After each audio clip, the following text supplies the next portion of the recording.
حضرت عمر رضی اللہ تعالیٰ عنہ روایت کرتے ہیں کہ زید بن سعنہ نامی ایک یہودی تھا جس کو حضور نے قرض دینا تھا۔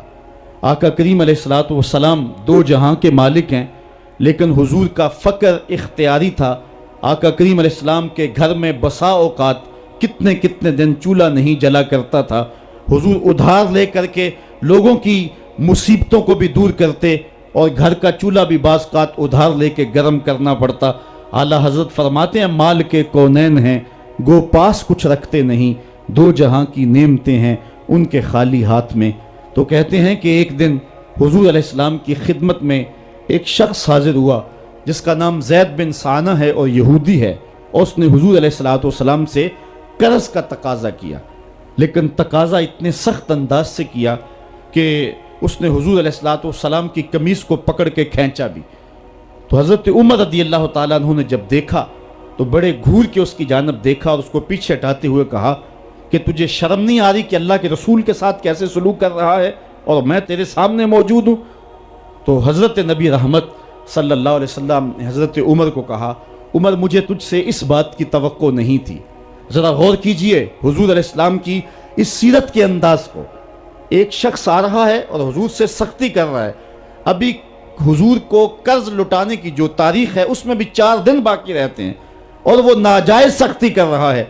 حضرت عمر رضی اللہ تعالیٰ عنہ نے جب اس کو گھورا اور سختی کی تو حضور علیہ السلام نے فرمایا عمر مجھے تیرے سے اس بات کی توقع نہیں تھی، تمہارا کام تو یہ تھا کہ مجھے حسن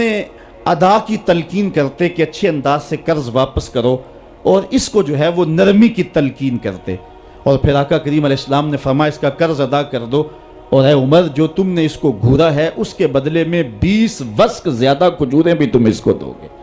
تو زید بن سعنہ نے جب حضور علیہ السلام کی اس سیرت اور اس کردار کو دیکھا، اور حضرت عمر رضی اللہ تعالیٰ عنہ 20 وسق اس کو کھجوریں دے رہے تھے، تو اس نے حضرت عمر کو بتایا کہ میں یہودی ہوں اور میں نے تورات کے اندر نبی آخر الزمان کی شان اور عظمتوں کے بیان کو پڑھا ہے، یہ بات ابھی رہ گئی تھی، باقی ساری نشانیاں میں نے حضور میں دیکھ لی تھی، اب یہ نشانی رہ گئی تھی، آج میں نے یہ بھی دیکھ لی۔ اور پھر وہ حضور کی خدمت میں حاضر ہو کر اسلام کے دائرے میں داخل ہو کر حضور کا عبدی غلام بن۔ حضرت معاذ بن جبل رضی اللہ تعالیٰ عنہ فرماتے ہیں کہ ایک دن حضور گلی سے گزر رہے تھے اور میں ایک جانور کی کھال اتار رہا تھا، اور مجھے کھال اتارنے کا طریقہ نہیں تھا، مجبوراً مجھے کھال اتارنا پڑی۔ تو حضور گزرے تو مجھے دیکھا کہ معاذ بن جبل کو کھال اتارنا نہیں آ رہی، تو حضور رک گئے اور آقا کریم نے فرمایا معاذ ٹھہرو ذرا میں تمہیں بتاتا ہوں کہ بکری کی کھال کیسے اتاری جاتی۔ اور آقا کریم آگے بڑھے اور حضور نے خود جو ہے وہ کھال اتاری، اور پھر مجھے فرمایا معاذ ایسے کھال اتارا کرتے ہیں۔ آج ہم اپنے بڑے پن کو اور اپنی عظمت کو اس انداز سے لوگوں کے سامنے رکھنا چاہتے ہیں کہ ہم جو ہے وہ ٹشو کا ایک ٹکڑا بھی نہیں پکڑ سکتے، اور وہ بھی پکڑانے کے لیے ہمارے پاس ایک خادم موجود ہوتا ہے۔ لیکن آقا کریم علیہ السلام کی زندگی اور حضور علیہ السلام کی سیرت کی سادگی کا حسن اور جمال یہ ہے کہ حضور اپنے کپڑوں کو خود مرمت کر لیتے ہیں اور اپنے دیگر کام خود کرتے ہیں اور بطیب خاطر کرتے ہیں، اور اس میں کوئی چیز اپنے لیے شرمندگی کی محسوس نہیں کرتے ہیں۔ حضرت حسن رضی اللہ تعالی عنہ حضور علیہ السلام کے نواسے بھی ہیں اور آقا کریم علیہ السلام کی صحابیت کا شرف بھی پایا ہے۔ کہتے ہیں کہ کانا یجلس علی الارض، حضور علیہ السلام کی سیرت یہ ہے کہ حضور زمین پہ بیٹھ جاتے تھے، زمین پر بیٹھنے میں حضور شرمندگی محسوس نہیں کیا کرتے تھے، اس کو اپنے سٹیٹس کے خلاف نہیں سمجھا کرتے تھے، زمین کے اوپر حضور بیٹھ جایا کرتے تھے، اور فرماتے ہیں وَيَطْعَمُ، اور زمین کے اوپر بیٹھ کر کے حضور علیہ السلام کھانا تناول فرمایا کرتے تھے۔ حضور کی عادت یہ تھی کہ آقا کریم جب بھی کھانا کھاتے تو حضور جھک کر کے کھانا کھاتے۔ فرماتے ہیں کہ میرے پاس ایک فرشتہ آیا جو کعبۃ اللہ کے صحن میں کھڑا تھا، اور اس کی کمر کعبۃ اللہ کی چھت کے برابر تھی، اتنا اس کا قد تھا، اور اس نے مجھے کہا کہ آپ اگر چاہیں تو آپ کو نبی اور بادشاہ بنا دیتے ہیں، اور آپ اگر چاہیں تو آپ کو عبد اور نبی بناتے ہیں۔ تو فرماتے ہیں کہ میں نے جبریل کو دیکھا، اور جبریل مجھے اشارے سے تواضع کا حکم دے رہے ہیں، تو میں نے عرض کی کہ میں نبی اور عبد بننا چاہتا ہوں۔ تو جب یہ بات حضور نے کہی تو فرمایا عائشہ اگر میں نبی اور بادشاہ بنتا تو یہ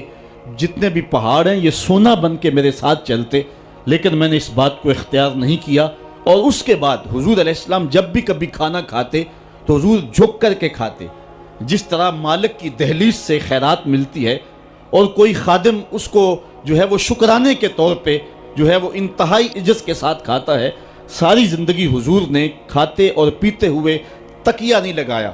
ہاتھ میں پلیٹ پکڑ کے اکڑ کے یا ٹہل کر کے یا جو ہے وہ بالکل سیدھے ہو کے نہیں، تھوڑا سا جھک کر کے بغیر تکیے کے حضور علیہ السلام کھانا کھانا پسند فرمایا کرتے تھے، اور فرماتے میں اس طرح کھاتا ہوں جس طرح بندے کھاتے ہیں، اور میں اس طرح بیٹھتا ہوں جس طرح اس کے عبد اور اس کے بندے بیٹھتے ہیں۔ یہ حضور علیہ السلام کا طریقہ ہے۔ ایک دن آقا کریم علیہ السلام ایک چٹان کے اوپر بیٹھے تھے اور حضور علیہ السلام قدید کھا رہے تھے۔ یہ خشک گوشت جو کر کے اس کو بعد میں جب پکایا جاتا ہے تو اس کو قدید کہتے ہیں، یا سرید تھی، حضور کھا رہے تھے۔ تو ایک خاتون وہ گزری اور اس کے بارے میں اہل علم کہتے ہیں کہ وہ بڑی زبان دراز تھی اور وہ مردوں کو بھی ایسی ایسی باتیں کرتی کہ لوگ جو ہے وہ اس کی شر سے بچا کرتے تھے۔ تو اس نے کہا کہ آپ تو ایسے کھا رہے ہیں جس طرح کے عبد کھاتے ہیں۔ تو حضور علیہ السلام نے فرمایا اگر میں عبد نہیں ہوں تو کون عبد ہے؟ فرمایا میں سب سے بڑا عبد ہوں۔ تو جب یہ بات سنی تو اس کے قدم رک گئے اور اس نے حضور علیہ السلام کی خدمت میں عرض کی کہ حضور آپ پھر اکیلے ہی کھا رہے ہیں، مجھے بھی کھلائیں۔ تو حضور نے ایک لقمہ اٹھایا، فرمایا لو تم بھی کھا لو۔ تو اس نے کہا یہ نہیں، بلکہ جو آپ کے منہ میں ہے میں وہ کھانا چاہتی ہوں۔ تو حضور علیہ السلام نے اپنے منہ کا نوالا نکال کر کے اس کے منہ میں ڈال دیا۔ تو کہتے ہیں کہ اس کے بعد کبھی بھی اس کی زبان پر کبھی فحش بات آئی نہیں تھی۔ حضور کے جوٹے کی وہ برکت تھی اور اس کا وہ فیضان تھا کہ اس کے اندر ایسی روشنی ہو گئی۔ پہلے وہ سخت لعان تھی، گالیاں دینے والی تھی اور فحش گفتگو کرنے والی تھی، لیکن حضور علیہ السلام کے جوٹے کی برکت سے اللہ تعالیٰ جل شانہ نے اس کی زبان کو حسن بھی دے دیا اور جمال بھی عطا فرما دیا۔ تو حضور علیہ السلام کی عادت تھی کہ آقا کریم زمین پہ بیٹھ کے کھاتے، جھک کے کھاتے، فرماتے میں ایسے کھاتا ہوں جس طرح عبد کھاتے ہیں۔ وَيَلْبَسُ الْغَلِيظ، اور آقا کریم علیہ السلام موٹے کپڑے پہنتے تھے، باریک ترین کپڑے پہننے سے حضور نے گریز کیا ہے۔ اور یہ وَيُطِيلُ الصَّلَاةَ، اور حضور کی نماز لمبی ہوا کرتی تھی۔ وَيُقَصِّرُ الْخُطْبَةَ، اور خطبہ حضور مختصر فرمایا کرتے تھے۔ وَلَا يَانِفُ أَن يَمْشِيَ مَعَ الْأَرْمَلَةِ وَالْمِسْكِينِ فَيَقْضِي لَهُ الْحَاجَةَ، اور حضور علیہ السلام اس بات میں کوئی شرمندگی محسوس نہیں کیا کرتے تھے کسی مسکین، کسی لاچار، کسی بیوہ، کسی یتیم اور کسی مسکین کے ساتھ چلیں اور اس کے کام آئیں اور مصیبت میں اس کا دکھ بانٹ دیں اور اس کی حاجت کو حضور پورا فرما دیں۔ یہ حضور علیہ السلام کی سیرت کے وہ روشن پہلو ہیں کہ آقا کریم علیہ السلام کی سیرت زمانے کے سامنے ایسا نور بانٹتی ہے، ایسے اجالے پھیلاتی ہے۔ ایک شخص نے حضور علیہ السلام سے وعدہ کیا کہ آپ یہاں رکیں اور میں ابھی آتا ہوں، تو آقا کریم علیہ السلام اس کے انتظار میں وہاں رکے۔ 3 دن گزر گئے اور وہ نہ آیا، چونکہ حضور وعدہ کر چکے تھے کہ میں تیرے آنے تک یہاں رہوں گا۔ تیسرے دن اس کو جا کے یاد آیا تو وہ واپس پلٹا، تو آقا کریم نے جواب میں صرف اتنی بات کہی، آپ نے فرمایا یا فتیٰ قد شککت علیہ، اے نوجوان تو نے تو مجھ کو مشقت میں ڈال دیا۔